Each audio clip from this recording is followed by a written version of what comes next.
Hey everyone, I'm Nikhil, the composer of the horror film Dead Whisper, and these are 5 lessons that I learned from scoring a horror film. Lesson 1. Work with live players whenever possible. Working with live players and instruments allows one to experiment and create bespoke sounds that nobody's ever heard before. Oftentimes, the audience recognizes instruments and associates it to a particular sound or style, but through experimentation or recontextualizing those instruments, one can create sounds that nobody's able to place and help accentuate the world building of the film. And the bonus is you get to work with real humans, experts in their field, and they're going to be able to spontaneously create things in the moment that you would have never thought possible. Lesson 2.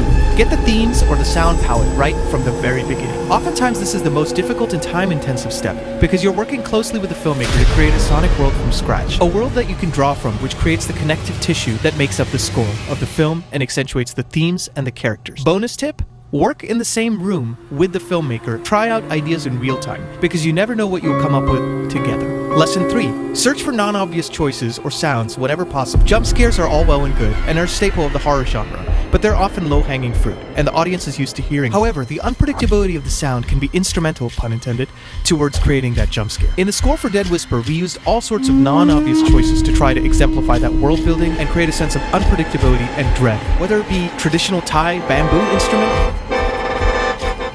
wind wands, rubbing mallets on drum heads, ancient Mayan shakers, the possibilities are endless and are only limited by your imagination. Lesson 4. The power of contrast. Oftentimes scares can be associated with the quietest parts of the score, immediately followed by a loud part. That dynamic range is our friend, and it's not knowing which part is going to come next that helps create that sense of dread. And lesson 5. Be present and attend the dub session and offer feedback whenever possible. The dub session is crucial, both for the filmmakers and for you as a composer. And in particular for horror films, the success of a score and ultimately the film itself is largely related to how the music mixes in with the dialogue, the sound effects, and you want to be there to have those conversations and figure this out together. If you'd like to know more tips, please leave it in the comments below. Let me know what you think of this video. The Dead Whisper soundtrack will be out July 5th and available for purchase or streaming on all digital platforms.